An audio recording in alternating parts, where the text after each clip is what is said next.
We are the Navy Blues. We are the old dark Navy Blues.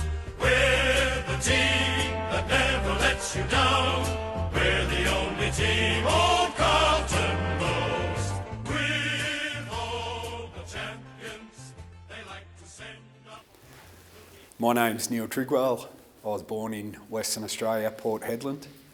I've got two sisters, and mum and dad met up there through footy, which is coincidental. And yeah, I stayed in Western Australia until I was 3. Sadly, my father passed away, and to barrack for the Blues means a lot more than just the navy blue. It's also got the nostalgia of who my dad barracked for. Living here in Melbourne, growing up with, like I said, 2 sisters, and then also being very privileged to later in life as a teenager join a very loving foster family. So I also have 2 people that are special that I call mum and dad, and I've also gained 3 extra sisters. So living in Melbourne, it was easy to stick with the Blues even when West Coast and Fremantle came into the competition. So going to school in Kilsyth, I've got pretty fond memories of running around pretending that I was Craig Bradley or Stephen Kernahan with all the other kids at school. Going into more depth, I also got the chance to go back to Western Australia and finish some primary school where we were raised down south, so Margaret River and the Busselton region. I've got some pretty good fond memories of also playing football back at grassroots level there as well. Then coming back to Melbourne, I went to Ringwood High, and I did finish all the way, graduated in 2000. From finishing high school, I'd played in the amateurs in the white and brown with old Ivanhoe for 4 years. Then had the privilege to do an open pre-season with the Northern Bull Ants. That set me up for some really good grassroots footy, again, back in the Eastern Footy League. That all led to holding a couple of jobs in construction, but the military was always my calling, and that stemmed from being very proud of our Anzac heritage. So even as a 5 or 6 year old, I can remember when we would finish playing cricket at night time, and then, after pretending to be, Jeff Marsh or David Boone, that Grey Nichols would then turn into a World War I 303, and we would pretend that we were Anzacs. And I'm pretty proud to say that never left my upbringings. So with all the women that I've just expressed that are in my life, I was the only one who obviously had those ambitions of wanting to fight for my country or fight for a people that needed protection. And going about my daily business in my jobs in construction when I was a younger man and playing footy, when the Bali bombings occurred, that was enough for me. I'd sort of pushed away the dreams of wanting to become a soldier, but when that occurred, I'd been to Bali before the bombings had happened, and I'd also seen the innocence of what the place should have represented. So with America and September 11 happening, it's a tragedy, and I still think of it all the time, but the Bali bombings was the Australian impact of that, and that's when I wholeheartedly went into my recruiting office back in Western Australia and ended up signing the dotted line to join the army. I remember heading into Bunbury, where the reserve unit was, where we had to do our initial assessment.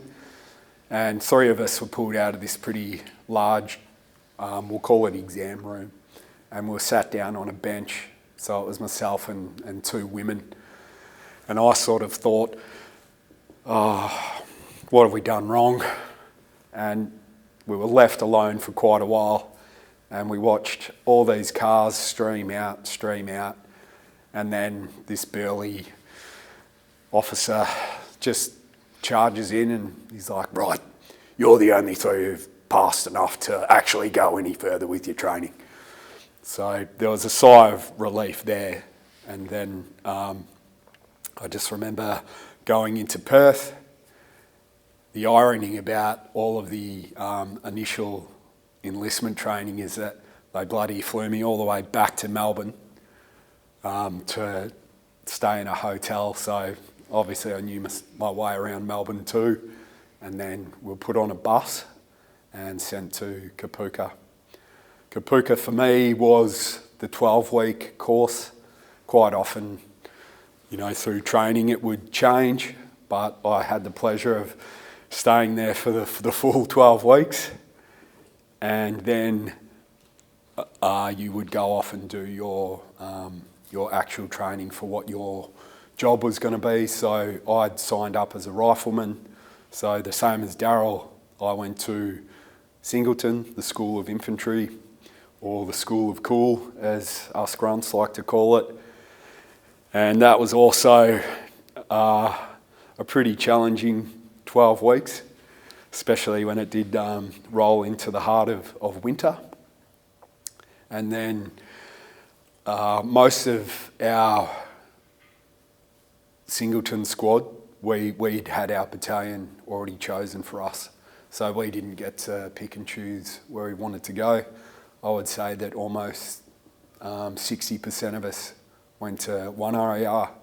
So I found myself in that crew and landed in the balmy North Queensland weather of Townsville, and had the pleasure of living up there for a good 5, almost 6 years, full time with 1.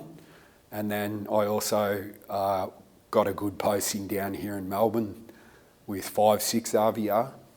So it's nice to have represented both 1 and 5/6.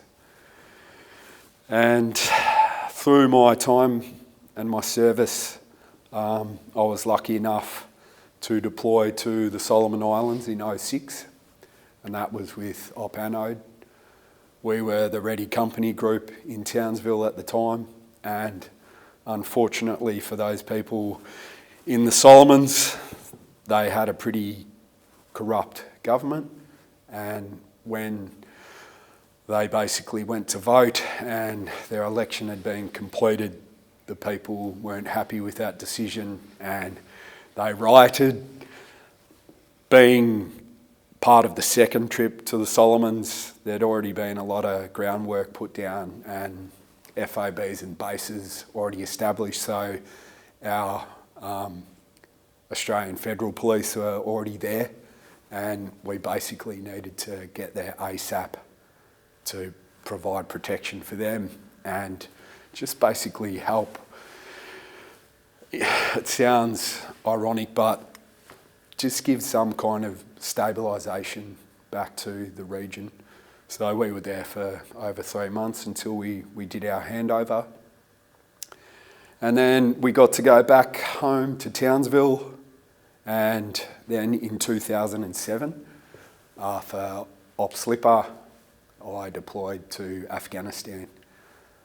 Like Daryl as well, I got to be in an advance party, so I went with a good friend of mine, and we were the weapons escort, and we spent a bit of time in Kuwait and mingled with all of the other coalition forces until eventually heading to Tarankout and continuing our reconstruction mission for 6 months. It was a very eye-opening experience, not for the sense of battle or IEDs or the typical things that people want to associate to violence and war. It was very eye-opening being an Australian going into a completely different culture, and just seeing the tribal nature and how nomadic the Afghani people are, and also how great a lot of Afghani people are, because when you're fighting the Taliban, you're not necessarily fighting Afghani people, you're fighting all different people that have crossed all different borders just to be a part of their jihad. In Afghanistan, being such a Carlton tragic, I was bored and I missed watching my team. So I just hand drew the Carlton symbol onto the typical poo brown undershirt. And I remember saying, I want to get a photo. And 2007, probably a tough year for the club. I think we finished 15th. So the Tigers might have just taken the spoon for us. But they're the small things that you don't have access to that you had every day back in Australia. You'd be, if you're a tragic like me, you could have been looking up at the Milky Way in the Chora Valley, and yes, you're worried about being shot at and blown up, but you're there going, how are my bloody blue bagger going? How are they going? And you'll come in from a 2 or 3 week stint, and you'll quickly go and check who do we play in those few weeks. And yeah, so holding that shirt up in that photo, just finding that out for you was just brought back a lot of good memories within the section, because obviously whoever doesn't follow Carlton was going to take the piss out of them at that time. So through the 6-month deployment, extremely proud of being part of 1RAR, because this isn't to take away any kudos for any soldiers that have been in battle. Like, there are definitely contacts that happened in places like East Timor, and definitely contacts and battles that would have happened for the boys in Iraq as well. But just to particularly highlight like how proud I am of like my mates when we were over there. I believe it would have been the first time that a platoon-size attack may have happened almost since Vietnam. So with Daryl being the generation before me serving in Vietnam, having like 3 full platoons get into their own full-size platoon scale attacks. It was a pretty eye-opening experience. There was a lot of bravery shown on that day, and the lucky fact that my 1RAR mates had when we were there is that we all got to come home together, whereas we lost Benny and Paul was pretty badly injured. You'd probably know Paul Warren. I keep in sort of not close contact with Jen, his mum, but through running the Rising Sun charity, which I basically started because we were losing too many mates back home. I basically wanted to make a dint in that and try and alleviate, brothers or sisters in the military taking that final step. So, I had sort of Jen's blessings to do a few things around Ben. So she's an amazing lady, and she still continues to show a lot of love and support to all the boys that were in 1RAR, especially in Benny's section and his platoon at the time. So Benny is a Narre Warren boy. He gets tacked to Ferntree Gully and the eastern suburbs, but it's all done proudly, but he is a southeastern suburb boy. So Afghanistan's landscape a lot of people are just going to associate it with mountains and desert. Don't get me wrong, there are a lot of bloody mountains and there's a lot of open, vast, we actually called it the Dasht, but with the rivers that did run through, we would call them the green zones or more lush, built up vegetation areas. And with that came the association of that's where any contacts are going to occur.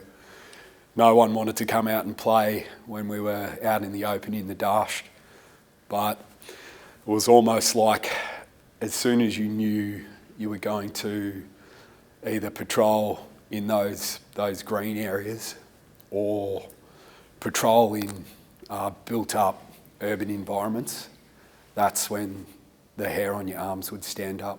It was just a matter of not if, but when on some instances. So I don't want to make it sound like our unit were Rambo, and it's especially important for me to say that my unit also wasn't a special forces unit. We have a massive respect for the boys that are in the SAS and the commandos, because we would quite often be ready reaction forces for those guys, and you know, they were in the thick of it a hell of a lot more than we were, but we can still proudly hold our heads up high that when we were in contact, we fought hard and we did what we needed to do, and we did it without violating any human rights, or we definitely wouldn't have done anything that was untowards within the Geneva Convention.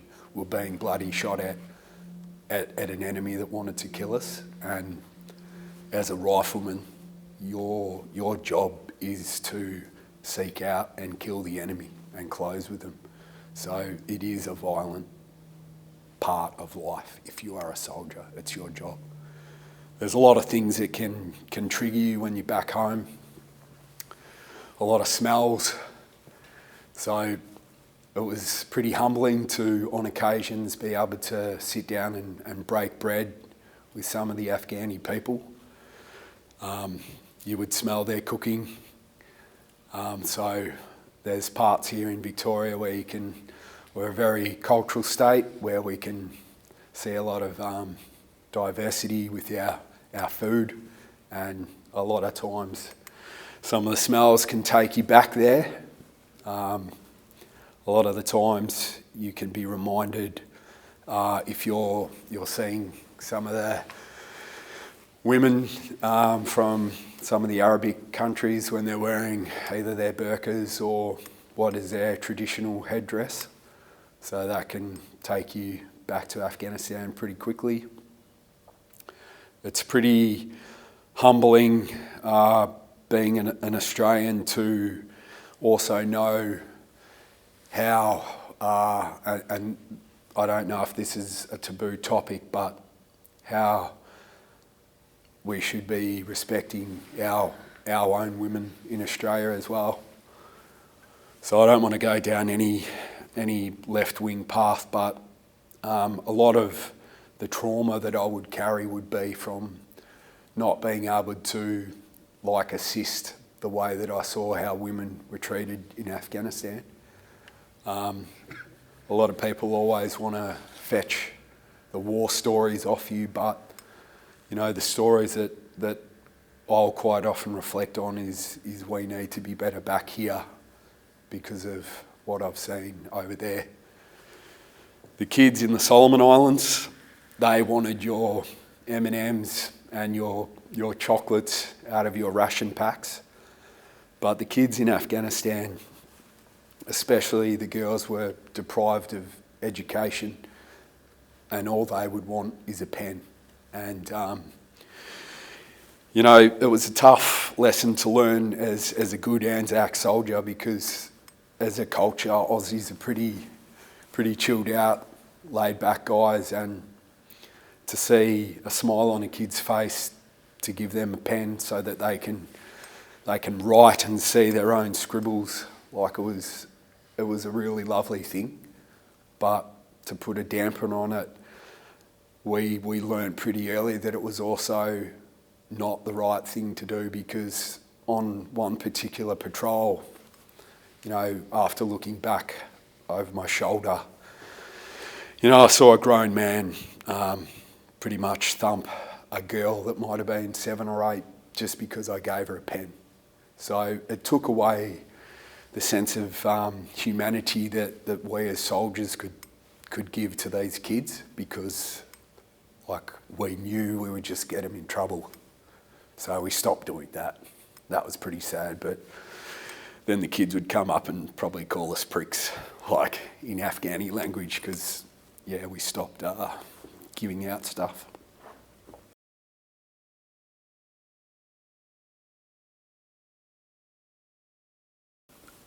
Because I was part of the weapons escort, I was probably in Afghanistan for just over 6 months. That's when so we would bump back in platoons, so you wouldn't all just leave at the same time. So that's when, the brave lads of 11 and 12 also got into their full-scale battles as well. That was tough, being back home, knowing that you still had mates from Delta that were still getting in the thick of it. And like I said, I was just really lucky that everyone from our trip did make it back home. I stayed on. I was pretty keen and still pretty green under the skin, and got promoted through to Lance Corporal, hung around for a bit longer to get to a full track. Then was lucky enough to get the posting down to Melbourne, which was to help recruit and train reservists. So that was a full-time position in Hawthorn. In hindsight, I feel really blessed to have been able to leave the larger scale of 1RAR behind, probably just to start transitioning into that new battle. And the new battle for the veteran is what happens when you're no longer in. You lose that sense of identity and that sense of purpose, and whether you believe that being a fiery or a police officer or a soldier was an honourable thing to do, I was bloody proud to be a soldier, a 1RAR soldier, and all of a sudden you don't have that anymore. And the ethos with defence, and I don't mind sticking it to them with this, is you join the army didn't join you, and then when it's time to discharge, you're leaving the army's not leaving you. But I think that the struggles that I've seen with people that need to transition into how to be a civilian again, I still worry to this day if I say the wrong things in a crowd of people because of the violence that I've seen, the way that we approach life. We're 20 minutes early. We don't turn our back to doors. We're always hyper-vigilant. We're the first ones to help calm a situation, or we're the first ones to react in a situation. So that fear of being ostracised because you think you're not normal anymore it's still a daily battle. I've fallen into teaching at trade school, and I guess a secret blessing in disguise is teaching plumbers. They're a lot like soldiers. So I often joke to my mates that are still in that I've still built my own little sections, and I've still got my own crew of young sort of go-getter men. So the generations have changed, but I still feel like I can kick it with the younger blokes and enjoy, sometimes subtly without them knowing it, employ army training skills that I've obviously used with, my comrades or people I've trained, and still dish that out onto these poor plumbers out in Croydon. talking and finding a safe space, or at least common ground with other veterans, offers them a chance to share their experiences with someone who's doesn't necessarily have to be like-minded, but someone who's actually been there and done that. It's extremely important. The problem is the veterans that don't talk, it just ostracises and spirals into even deeper lack of connection. So the lack of connection can be with their intimate family members, with community, with outside, organisations. So there's an old saying, a lot of vets will probably cringe if they hear it, but it's like, you weren't there, you don't know. So having someone who was there and being able to bond with someone like that, I guess for me personally, I shielded away from that at the beginning. So at the start of transitioning out of defence, I was already, and it all depends on location as well. I was down here in Melbourne, so there's not as many larger scale bases.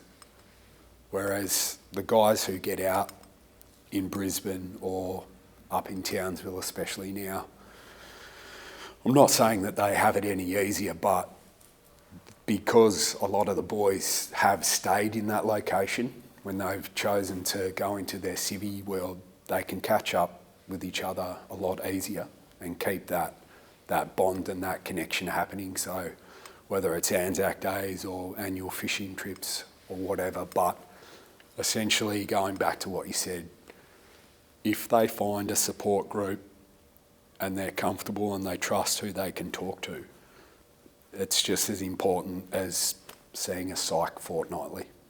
I couldn't recommend it anymore. So if there is a project that can get up like that, that is also funded and importantly supported by DVA, that would get the tick from me. The whole reason I started the charity is for that purpose. So being completely transparent and honest, there was a time where I needed to seek medical help. I did it away from the traditional wards down here in Melbourne. Ward 17 would be a pretty common term that's used, especially amongst the Vietnam veteran era. It's a very, very tight group of men who've all healed at some stage going through the ward. But for me, I couldn't be around other veterans at that time. I went to a private establishment. When I was there because the build-up of loss of mates from taking their own lives, my lack of identity, my fear of, failing and not being a good parent, because I've got two beautiful little boys and an amazing wife, but I needed to recalibrate. This is off topic, but I got caught in the Malakuta bushfires. So I've survived the Solomons, I've survived Afghanistan, but then I'm bloody caught at Malakuta when that bushfire came through. And unfortunately, I'd had a bit of time as a civvy, but it just triggered me. And I went back into what I call beast mode, and I just never came out of it. So when I was recalibrating and recuperating, I was thinking of Jesse, I was thinking of Ben, I was thinking of a lot of the other boys in one that were doing it tough. And that's when I said, whether you like or you do support DVA, I was like, well, I'm now going to join all these other ESOs and throw my hat in the ring. I'd been part of an ESO or a non-for-profit previously, so Veterans in Construction. I was one of the early founding members with that, and then that's just rolled on to become the great organisation that they are now. getting veterans into meaningful employment. But with the Rising Sun charity, I basically wanted to take the wheel and steer that. So I formulated what I wanted. I formulated who I wanted to target, which was the most vulnerable veterans that aren't getting immediate support from DVA. They're the ones that were falling through the cracks. So it is always a lengthy, long, drawn-out process dealing with DVA. And to alleviate any financial pressures, we decided to become that non-for-profit that targeted benevolence to possibly take away those ideologies of taking your own life. We can't say that we're psychiatrists, we're not psychologists, but we do listen to the veterans when they share their hardship with us. And we make really informed and sometimes tough decisions on if we do help or if we don't. But if you come across the Rising Sun charity website and you look at who we are, we focus on soldiers after 1991. We do feel that a lot of the past veterans from different conflicts have done better and set up better agencies to help them.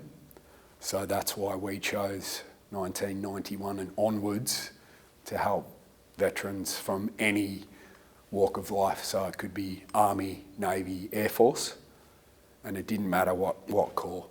So the Rising Sun can hang their hat pretty proudly and say, we don't discriminate.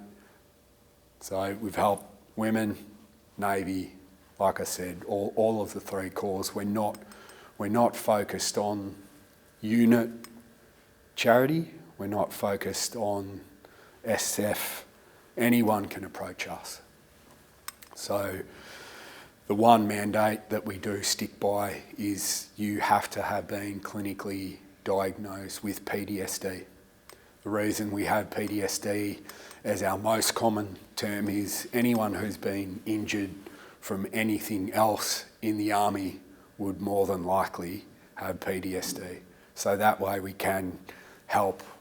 So if someone has had an amputation or lost a limb, you can pretty much put two and two together that from that occurrence, they're also going to have PTSD.